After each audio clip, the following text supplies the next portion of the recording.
Yes guys, welcome back to the channel. I'm Si. This is my personal channel. This is the Si 1927. Please subscribe, like, all that stuff. So obviously we did a video on Cardiff City the other day, and I was toying with the idea of where to put this video, but people who watch my stuff regularly will know I'm a bit of a tactical nerd, and I thought, why not chuck it on you? So in modern football, one of the interesting tactical debates of modern football isn't necessarily about formations, it's about role definitions.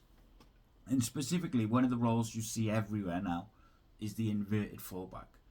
From the Premier League to the Champions League to grassroots level, it's become a major reason why teams control games differently today.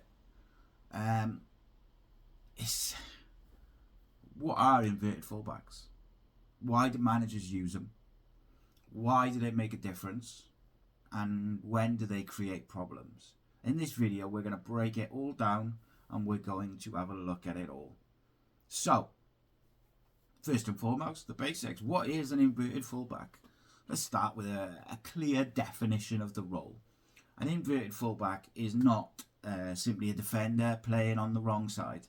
Instead, it is a fullback who, during the build-up play, will move inside into the midfield areas rather than staying wide on the flank or overlapping. This movement effectively allows your team's shape to sit in a back four or move from a back four into anything you want. It can be a central overload, it can give you extra options in midfield, you can go to a back three, and new passing angles which will disrupt the defensive lines. So when the ball is lost, a well-coached inverted fullback at least will drop back to a more traditional defensive position. It's a very dynamic role and it's not a static one, and I think the very best at it, they really understand that tactical side of it. And I think if you visualize the movement of it, so say think of a typical 4-3-3 shape and then turn that into a 3-2-2-3 shape where the fullbacks invert. That central overload, it creates space for wingers wide, it allows for midfielders to push up higher, it allows lines to be broken quicker with shorter passes, and it helps to control the rhythm of play centrally. This isn't just a theory, the data backs it up completely. And when you look at like real numbers and impact in possession, the data from some recent tournaments shows inverted fullbacks tend to receive the ball a lot narrower, but they also receive it a lot higher than what a traditional fullback will. On average, around 4.4 metres narrower during the build-up. That's from FIFA's own training centre. They rack up 14.2 receptions per 30 minutes of possession, compared to roughly 4.7 for traditional fullbacks. That's 3 times the increase. Just by inverting centrally, their involvement grows. That again is from the FIFA training centre. So inverted fullbacks will also attempt more line breaking passes to advance the play. That will help their team to progress the ball more effectively through the central zones and get it out wide to the wingers or into pockets of space for the number 10s. These aren't just people claiming, bullshit. They're actual measured tendencies in elite level matches. The stats back it up, like I said. So why would the team use inverted fullbacks? So let's look at the benefits. First, the big one, really. Midfield overloads, control. Inverted fullbacks create a numerical advantage in the midfield. They often turn a 4-3-3 into something like a 3-2-2-3 or a 3-3-4. In possession, it just means that you have the numbers in the central areas. It helps teams to retain possession against pressing. It helps them progress the ball through the central lines, and it helps to bypass low blocks with short passes.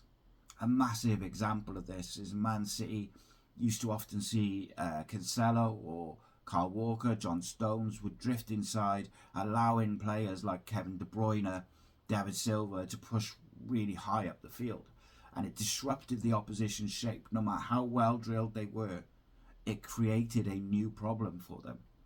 Number two, or the second element of it, should I say, is the support and the build-up and the defensive turnover, I guess, because inverted fullbacks will tend to be in the middle of the pitch or in the central areas. They can then help counter-press immediately after a team loses the ball. They can screen the central lanes against quick passes on the counter, so it provides you with an extra bit of protection in your rest defence.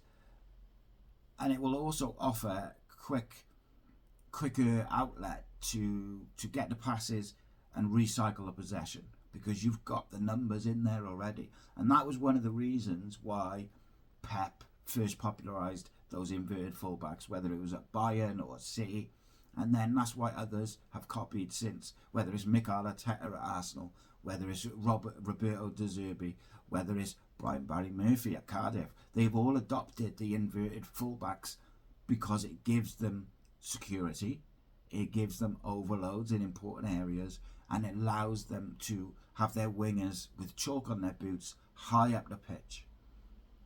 They're all maybe implemented slightly different, but they're all adopted from similar ideas.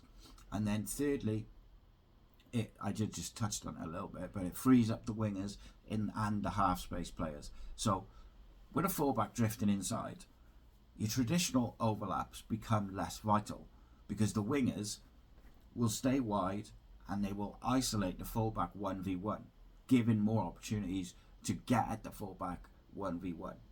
The midfielders will occupy the half spaces. The number 10 then becomes the spare man. The central play suddenly becomes a lot more dynamic and easier to pop the ball around and cut teams open. You see this, or you saw this a lot with Arsenal's wide attackers getting into central areas, because Ben White, or what was the guy who came from Man City, Zinchenko, they would move inside, pull the opponents with them, and then other players would either get in the pockets or be in the wide areas. It's not just possession football, it's possession with a real dynamic purpose. So, who does it best? Let's look at some real world examples. I think, look, the poster child for inverted fullbacks is Pep, innit? Cancelo, Kyle Walker, John Stones, like they've all done it, right? They invert into the midfield like a playmaker. This draws opposition press and defenders inside, and it creates a lot more wide space and isolation for the wingers and the creative players to get into positions on the pitch that they're much more difficult to control. City's overall control and consistent possession dominance in the Premier League since Pep has been there, often 60 to 70% in possession, is tied to controlled patterns like inverted fullbacks. Chelsea and PSG at the Club World Cup, a fairly recent tournament, they both deployed this inverted fullbacks extensively, creating a defensive midfielder in the midfield, which allowed overloads in the central area and very dynamic central progressions.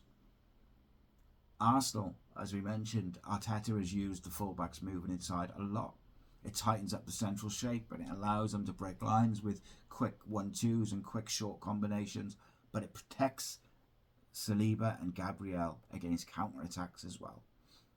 Other examples, I mentioned Brian Barry Murphy of Cardiff. Obviously, Brian Barry Murphy is someone I watch every week, and you see it a lot with Joe Bagan particularly, but he's also used Perry Ng and Ronan Capacchio in the same role. It does allow a lot of overloads in the middle, but it allows the Keane Ashfords, the Chris Willocks, the people like this, the Cardiff wingers, to literally have chalk on their boots. And then Cardiff will look for a quick switch of play, 30-40 yard pass to the wingers. They're one-on-one. It's very clever. But outside of the Bluebirds, let's look at teams, Barcelona to current Premier League teams. Trent Alexander did it very well for Liverpool, even though I'm not his biggest fan as a player, and I think he was massively overhyped. He did the inverted fullback role really well. Bundesliga club have used similar mechanics for years. That tactical flexibility across all of Europe's elite leagues is definitely a plus point. In matches where inverted fullbacks are actively used, central receptions are increased by about 30% or over 30%. Line breaking passes go up. Teams maintain possession for longer. They progress through the midfield much more efficiently. This feeds directly into the control of the football, dominating teams, but not just in possession stats, but territory on the pitch, moments and pressure sequences to create clear-cut chances. Now, why don't we put it in simple terms? Why does it work? Exploits central spaces, creates passing triangles, and then if you do it really basically, you can even look at it in the pros, the cons, and stuff like that. So let's look at the pros. What do you gain by using this way of playing? You can control tempo, better resistance to the press, midfield dominance, more progression options, freeze wide attackers, improved counter pressing. The list is endless, and this is why even mid-level lower league clubs are adopting this positional play to see improvement.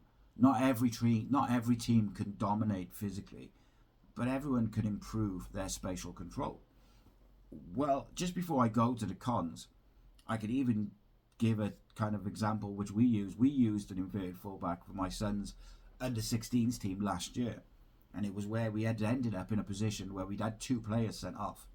So we had to move players around and stuff like that. So we had our defensive midfielder was playing at right back. So every time we got the ball, he would invert into his natural position at defensive midfield, because it allowed us to still have that position without sacrificing the right back. And he did a great job with it. Shout out Cullen. He did a real good job of it. And that's another way it can be used. But let's look at some of the cons and where can it go wrong. And like any tactic, it's not perfect. With an inverted fullback inside, the flank is wide open at times, and teams who are direct and vertical and quick with diagonal balls can exploit it. It also reduces your natural width because you haven't got a fullback overlapping the winger. Some defences become a bit too narrow when they invert, and it can make it easier to make the central areas crowded, and it can limit chances. And then there's the defensive transition risk, whereby if possession is lost, the fullbacks are in the central area and it can leave gaps for your opponents to exploit you down the wings, particularly if they've got very quick wingers. And this is why managers will often need versatile central defenders, fast wingers who can track back to get back into position and cover, and very structured pressing triggers. Not everyone has that depth, of course. Not everybody is Man City and can buy 2 or 3 players for every position, but many are trying this tactic anyway. And I think one of the reasons why it works at every level is it was once claimed like that people who worked with elite clubs with elite players, and I don't. It only works that sorry, let me word that again. It was claimed that tactics like inverted fullbacks only work at elite clubs with elite players. It's just simply not true, because inverted fullbacks create numerical advantages. That's a concept that any level can use.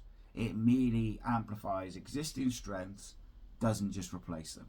In the lower leagues, teams can use simplified versions.